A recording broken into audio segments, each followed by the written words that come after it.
Oke, anyway nih, aku punya pertanyaan.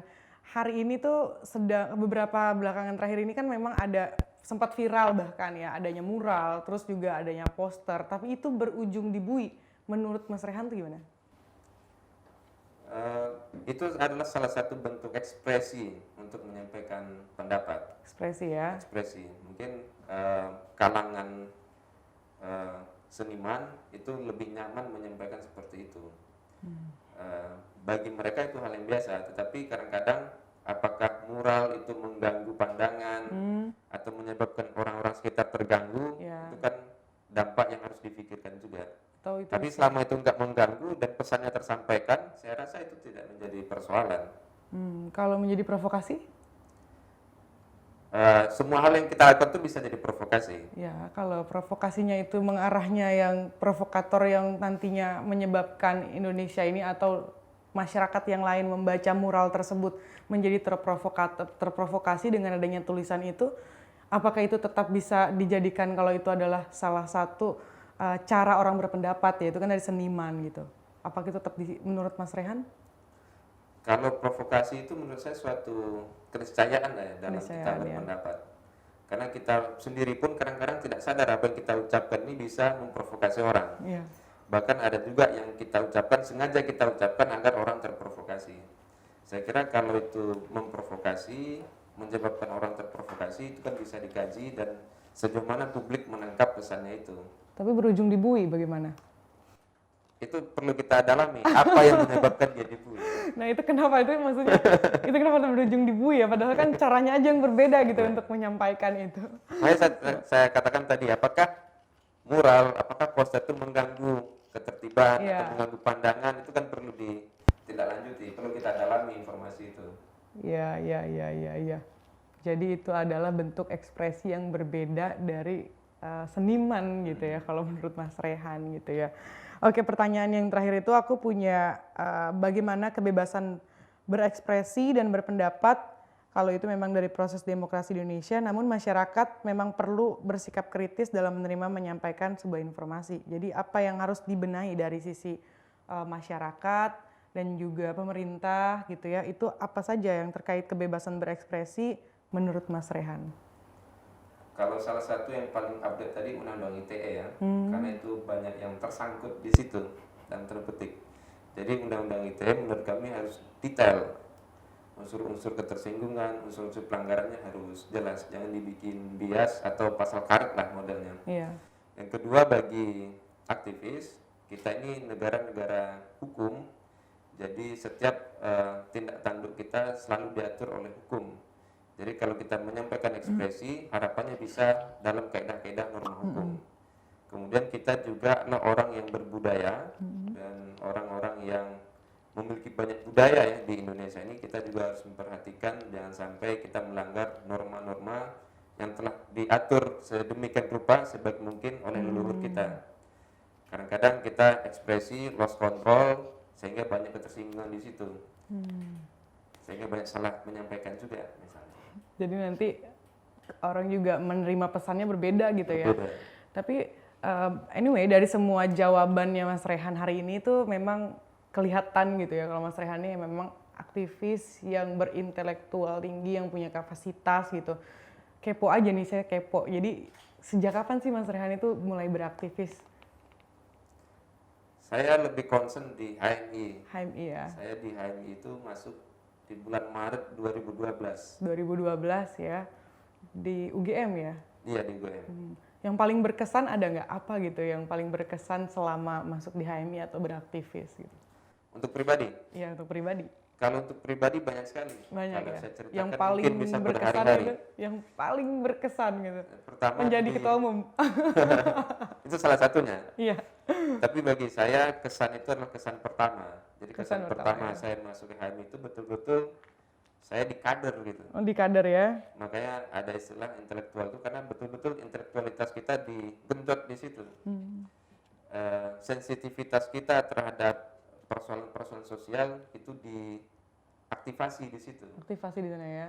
Kalau menurut Mas Rehan tuh apa yang membuat akhirnya gue harus concern nih di HMI gitu? Itu hal apa yang membuat akhirnya Mas Rehan tuh sampai maju gitu ke ketum gitu? Sebetulnya rasa penasaran. Oke, po ya. Penasaran saya Penasaran dengan ya. gerakan di HMI itu sebetulnya. Kenapa HMI selalu dinamis dan apa yang telah saya lakukan itu tidak semerta-merta akan terjadi di lain hari. Selalu ada hal yang baru di HMI gitu.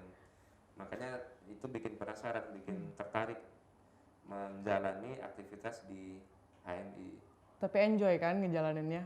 Enjoy. Penuh tekanan nggak? Kalau tekanan itu tergantung kita melihat Iya kan? apa tergantung Teman-teman, maksudnya tekanan ya, teman-teman gitu, enggak kan? sebetulnya bukan tekanan. Jadi apa? Kalau kita bilang itu tekanan, betul-betul jadi tekanan. Ya, Tapi jadi kalau itu berbentuk masukan, oh masukan. permintaan, ya Permintaan, kita ya. harus rasional melihat itu. Gue kalau diminta itu gue tertekan soalnya makanya gue bilang bukan lagi. Makanya harus ikhlas. Harus ikhlas ya. Selama kita ikhlas itu tidak akan menjadi tekanan. Itulah ilmu ikhlas itu kan susah dia. Susah. Jadi kalau gue merasa itu ada tekanan gitu. Tapi apa yang menjadi plannya Mas Rehan nih ke depan? Ya 5 tahun ke depan atau 10 tahun ke depan gitu. Mau jadi apa gitu setelah berproses di HMI sebagai ketua umum gitu. Kalau ke depan tentunya saya tidak akan meninggalkan jejak-jejak yang saya jalani. Artinya aktivitas intelektualisme pasca saya ber-HMI tentu harus saya perpanjang. Perpanjang Apakah ya. nanti ngambil kuliah lagi atau belajar lagi di kursus atau segala macam, itu akan tetap saya lakukan. Kemudian juga karena ber-HMI ini ada batasnya, tentu saya juga harus memikirkan hal-hal lain. Tapi spiritnya itu tetap sama. Apakah nanti saya ikut dalam kepemimpinan nasional, kepemimpinan daerah, di level masyarakat, atau di lembaga-lembaga ilmu pengetahuan, tentu itu menjadi planning-planning juga ke depan. Jadi punya planning ke depan itu nantinya akan bergabung apa gitu ya setelah ini. Tapi ini boleh dijawab atau enggak nih? Ada nggak wacana terfikir mau bergabung dalam partai gitu? Kalau terfikirkan ada. Ada. Kalau terfikirkan ada. Tentu kita bergabung ke partai politik, ke satu lembaga, ke satu institusi, itu harus dengan pemikiran dan sikap kita harus matang di situ. Jadi tidak boleh tidak siap. Jadi saya perlu mengukur kesiapan saya. Apakah nanti ke partai politik, ke institusi pemerintah, atau ke lembaga masyarakat, atau lembaga keilmuan, itu harus matang dipikirkan. Kalau ada di partai politik artinya punya tujuan gitu mau jadi nantinya legislatif kah atau apa gitu ya. Iya. Tapi itu sudah dipikirkan ya mau jadi apa gitu ke depan gitu karena Baru memang terfikirkan, baru terpikir. belum dipikirkan secara serius. Serius ya. Sebelumnya hayalan. Pikirkan aja dulu. Pikirkan aja. Implementasinya Karena dinamis benar, kan, iya. karena ilmu sosial itu sangat dinamis. Iya sih. Oke, gue punya pertanyaan biar kita lebih santai lagi ya. pertanyaan yang boleh dijawab lebih cepat gitu dari yang sebelumnya gitu. Ini pertanyaannya tenang, gak ada yang ngejebak, tenang.